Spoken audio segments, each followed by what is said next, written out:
Democracy, once hailed as the great liberator, is facing a crisis of faith. Around the world, trust in democratic institutions is plummeting. People are disillusioned, disenchanted, and frankly over it. From Washington to London, citizens are questioning their political systems. Economic inequality, corruption scandals, and social media echo chambers are eroding trust. Democracy thrives on active participation and belief. When people lose faith in their officials, the system weakens. But it's not all doom and gloom. We need to address the root causes and restore trust in our institutions.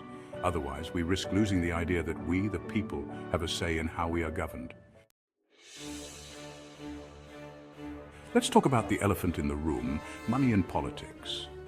It's a topic that often gets swept under the rug, but it's crucial to address. Political campaigns are expensive, and where there's money, there's often corruption.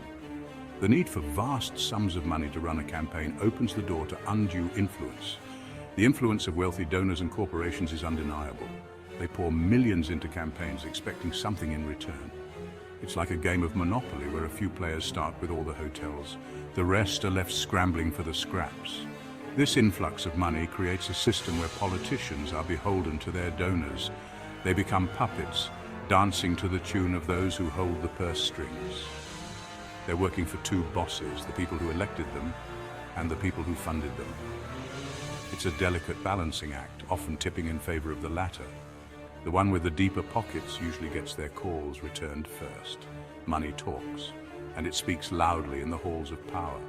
Politicians need money to get elected, so they cater to wealthy donors.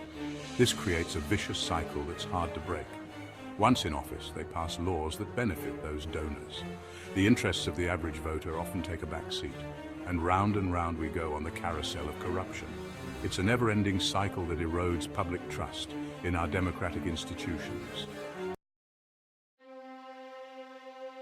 Remember when you could have a civil conversation with someone who had different political views? Yeah, me neither. Political polarization has reached a fever pitch, tearing our societies apart. We've become so entrenched in our own bubbles that we've lost the ability to listen to opposing viewpoints. This polarization leads to gridlock in government and fuels extremism. It erodes our sense of shared humanity. When we demonize those who disagree with us, we forget that we're all in this together. We're all just trying to navigate this messy, complicated world the best way we know how. We live in the information age, bombarded with information from all sides. Misinformation has become a weapon used to manipulate public opinion. Social media spreads falsehoods faster than you can say fake news. This erosion of truth undermines trust in institutions and fuels conspiracy theories. We need to become more critical consumers of information. We also need to hold social media companies accountable for the spread of misinformation. Otherwise, we risk losing our grip on reality altogether. Globalization has brought the world closer together, for better or worse, creating a more interconnected global community.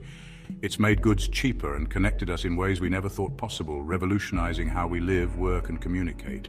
But it's also created winners and losers, exacerbating inequality and leaving many behind in the process. The promise of globalization was that a rising tide lifts all boats, bringing prosperity to everyone. But in reality, it's been more like a tsunami, washing away the livelihoods of many, causing widespread disruption. This growing gap between the haves and the have-nots is a major threat to democracy, undermining social cohesion. When people feel like the system is rigged against them, they lose faith in the democratic process, leading to disillusionment. We need to create a more just and sustainable global economic system that works for everyone, ensuring no one is left behind. Okay, so we've covered a lot of ground, and it might seem like democracy is on life support, struggling to breathe. But don't despair. There's still hope. We can turn things around.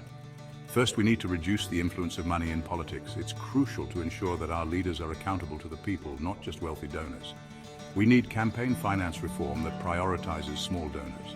This will help level the playing field and make elections fairer. Second, we need to address the root causes of inequality. This is essential for a just society. This means investing in education, healthcare, and social safety nets. Everyone deserves a fair shot at success. Third, we need to combat misinformation and promote media literacy. An informed public is the backbone of a healthy democracy. Finally, we need to rediscover our shared humanity. Unity and understanding are key. Democracy is a work in progress, always evolving and adapting to new challenges. It's a collective effort. So, Let's roll up our sleeves, get to work, and build a more resilient democracy for ourselves and for generations to come. Together we can make a difference.